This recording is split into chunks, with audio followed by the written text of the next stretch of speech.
TikTok's global revenue in 2024 was $23 billion, and there is increasing pressure on the company to spend more of that money on keeping its users safe, which made this story last month a bit of a shock. Now, the details here. So it's TikTok to lay off hundreds of UK moderators as it shifts to AI. That's from the FT. And the details of the story were that TikTok had announced plans to fire its entire UK safety and trust team, which numbers around 500 people. And some of those workers have been fighting back. They staged a protest outside TikTok's London headquarters last Thursday afternoon. I was there with the Communication Workers Union and spoke to some of the people there. When I started 4.5 years ago, there were a lot of promises of company growth, of growth within the same company to be able to, get to a better position. The company was always going to need people behind the computers. And now the message is we don't actually need people behind the computers can do that by themselves. We've been training that artificial intelligence for years now. And honestly, what we can see on the back end is that the intelligence is not really locating all these aggressions, all these pieces of content accurately. The redundancy announcement has certainly been one of the most extreme attacks on the workforce in trust and safety, but they've had their terms and conditions degraded for the last couple of years because they're increasingly under threat of the jobs being offshored, so their targets have been increased while their time to take rest breaks, like mental health breaks, has been decreased. So I think that while this is an acute moment in their career at TikTok, it's certainly not new in terms of the disregard which management has shown towards them. The response from TikTok so far is, they haven't engaged massively with us. Obviously, they announced these redundancies knowing that we were a week away from a union recognition vote,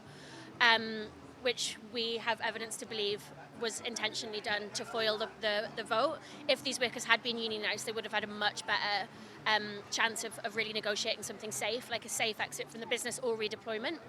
So far, they've not had any support in finding a new job at TikTok. And actually, many of them have been rejected from roles that they think they would be qualified for, or on paper, the job descriptions fit what they're doing. So far, we don't think that they have responded very well to it. So you heard there, to add insult to injury for making all of these people redundant, they did it just as the union was about to get recognition, which probably wasn't a coincidence. Ash, I wanted your thoughts on this because, the idea that social media is dangerous, that it should be regulated more, that it's a threat to children, particularly, I think has gained a lot of traction, rightly, over the past couple of years, especially from the work of Jonathan Haidt. Aaron interviewed him on Downstream earlier this year. I'm a big fan of his work, actually, especially on this. There's some dissonance, isn't there? Sort of the fact that this is becoming politically ever more sort of relevant. And then TikTok, despite its billions of pounds in revenue, presumably not much operating costs, right, to just run a platform, is firing its entire health and safety or safety and monitoring team in the UK. I feel like the UK government should be able to say, look, if you want to run this platform in this country, you need to have at least some safety and monitoring people in this country. So I think the first thing to look at is that this is also part of wider trends across the tech industry. So a few years ago, you had this real drive to unionize within some of the bigger social media platforms.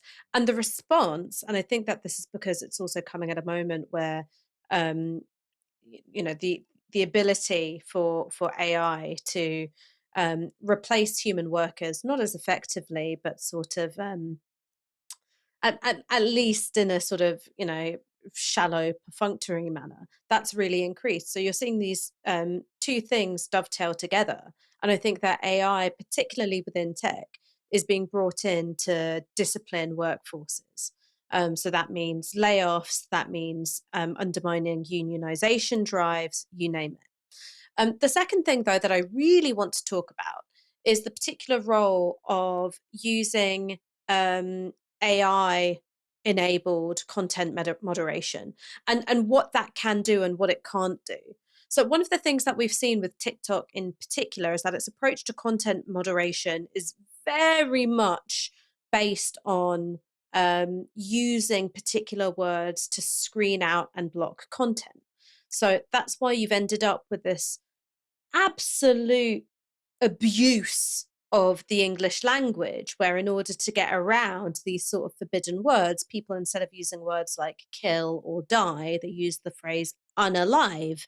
Instead of talking about rape or sexual assault, they talk about grape or use the grape emoji. Instead of using the word sex, it's segs, seggs.